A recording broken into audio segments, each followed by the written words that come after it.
ایک آپ کو بڑا زبردست واقعہ بتاتا ہوں. ایک بزرگ کے پاس میں بیٹھا تھا تو ایک صاحب آئے ہوئے تھے.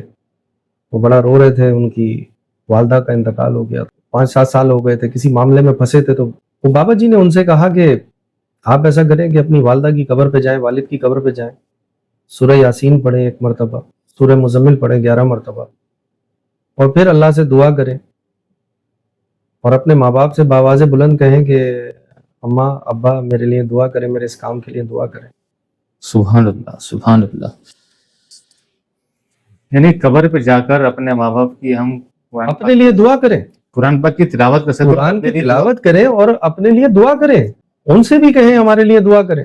جن کے ماں باپ زندہ ہیں وہ اپنے ماں باپ کے لیے دعا کریں کہ اللہ تعالیٰ ان کو لمبی عمر دے, اللہ تعالیٰ ان کو صحت کے ساتھ لمبی عمر دے, اللہ تعالیٰ ان کو ان کی بخشش فرمائے. حضرت یہ ہدیہ اور ایصال ثواب میں کیا فرق ہے؟ ہدیہ کا مطلب ہے تحفہ.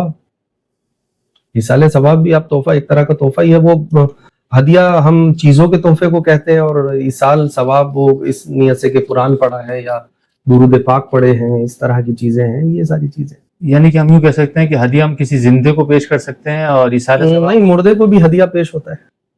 آپ ان کو ایصال جو کر رہے ہیں وہ ہدیہ ہی ہے, تحفہ ہی ہے ان کے لیے. اچھا. دونوں چیزیں ایک ہی ہیں دیکھا جائے, نام کا فرق ہے. نام کا فرق ہے, سینس کا فرق ہے, اور کچھ بھی.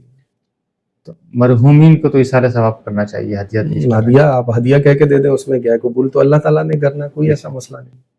وہ اللہ کو تو پتہ ہے آپ نے کلام پڑھا ہے یا آپ نے کوئی پرفیوم دیا. اور والدین کے لیے تو دعا کرنے سے اللہ تعالیٰ رزق میں برکت دیتا ہے. والدین کے لیے دعا کرنے سے اللہ تعالیٰ آپ کے رزق میں کشادگی کرتا ہے, آپ کی حفاظت فرماتا ہے. والدین کے لیے دعا ہر وقت, ہر نماز کے بعد آپ کو کرنی چاہیے.